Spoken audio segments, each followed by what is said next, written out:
Well, tell me a little bit about what you know best. Kalari Payat. Historians believe this is the mother of all martial art forms.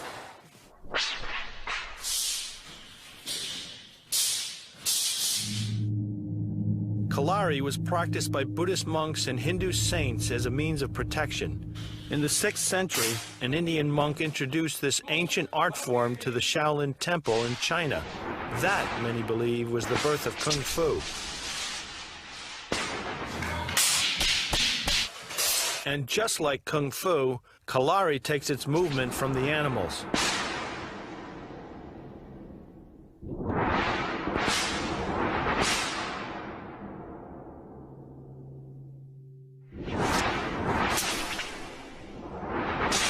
Tell me about the movements of Kalari as being related to Kalari, we are doing 8 postures. Elephant posture is for getting the strength in the body.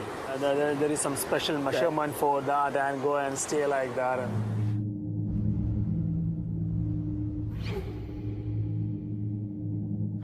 Snake posture, that is for getting the flexibility. Only the snake can move forward and backward, wherever they need to bend.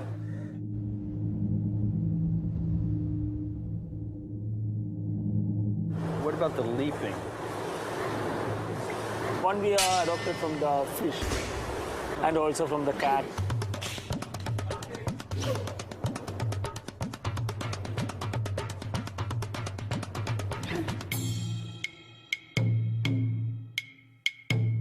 Kung Fu is one of China's most famous exports. Who would have thought that it actually came from India?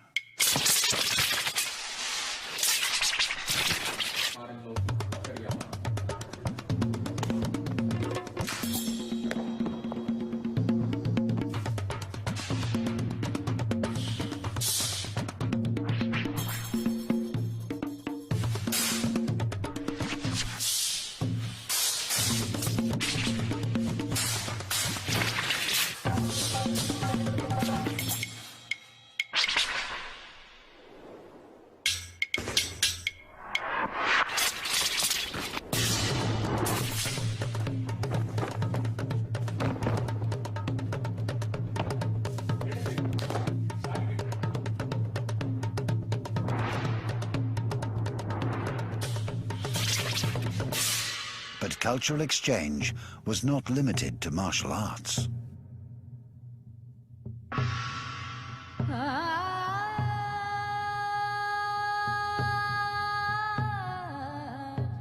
When trade flourishes, so does culture. The treasure fleet was much more than a vehicle of power and trade.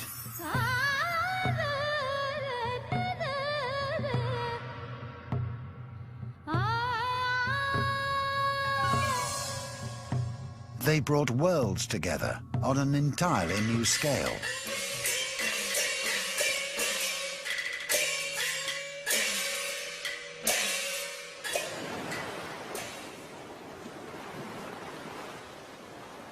Finally, we leave India and follow the treasure fleet west. Like Zheng He, we set out across the Arabian Sea toward the coast of modern-day Yemen.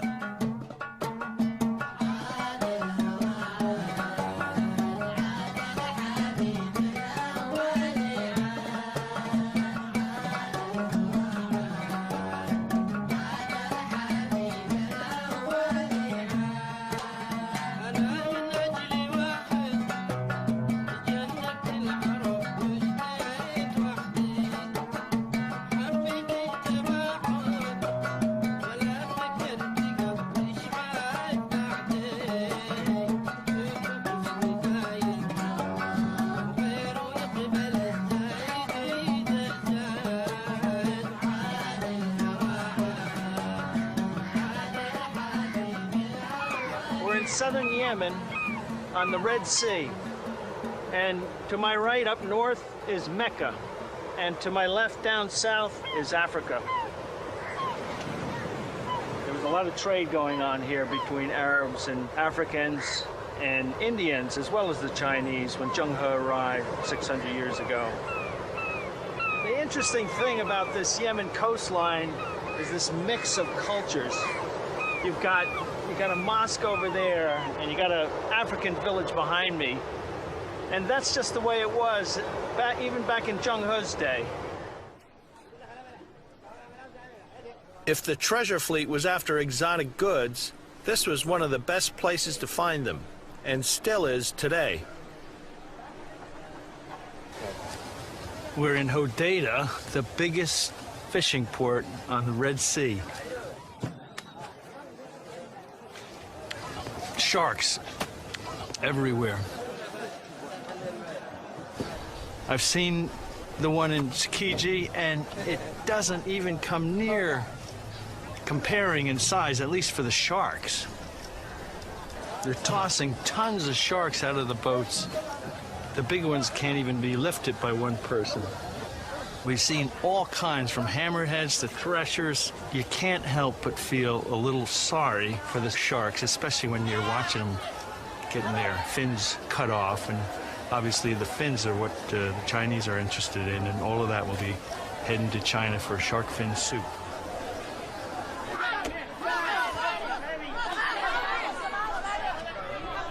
Bargaining and noise, and everybody's excited. It looks like they're fighting when they're bargaining. I have no idea what they're saying, but obviously those catches are worth a lot, and everybody wants a piece of the action. This has got to be the mother of all shark markets. It's possible that Zheng He loaded his ships with sharks from markets like this. But for him,